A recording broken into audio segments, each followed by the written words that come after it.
করছি, আমরা কঠোরভাবে করে গেছি, আমাদের কোনো কিছু সব কিছুতে আমরা অবহেলিত এখনো করে আছি।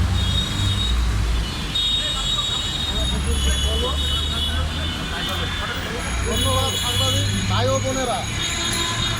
আমরা বিগত 17টা বছর পাওয়া রয়েছি একটা বাসায় 2 দিন 3 দিন 4 দিনের জন্য থাকতে পারি না।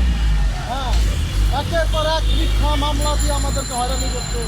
তারপরে রাবার বুলেট, রোগ বৃষ্টি, এত ত্যাগ স্বীকার করে আমরা 2018 সালে আমি নিজে অ্যারেস্ট হই। আমি 3 মাস জেল খালি। আমার নামে 5টা থেকে 6টা মামলা হয়েছে, মিথ্যা মামলা। ইভেন আমার পরিবার সহ খুবই ভুক্তভোগী। পুড়ে যাওয়া, কাশিমপুর যাওয়া, কেরানীগঞ্জ যাওয়া, এইভাবে করে আমরা 17টা বছর পার করছি। আমরা জুলাই যুদ্ধ হয়েছি, কিন্তু এখন কিন্তু আমাদেরকে কিছু কিছু মানুষ আছে, কিছু কিছু নেতারা আছে, আর আমাকে ব্যবহার করে। তাই আসলে আমরা এই জায়গায় আজকে এখানে দাঁড়াইছি।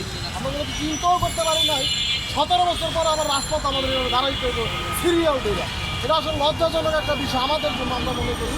কেননা করে সকালবেলা যাইতাম, সন্ধ্যাবেলা আসতাম, এরপর আমাদের কোনো মূল্যায়ন নেই।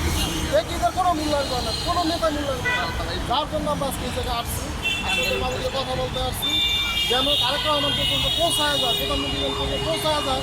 কারণ আমরা এই রাস্তায় একটা কথা বলতেছি, তাদের কথা বলতেছি আপনাদের মাধ্যমে। ধন্যবাদ সাংবাদিক ভাই বোনেরা।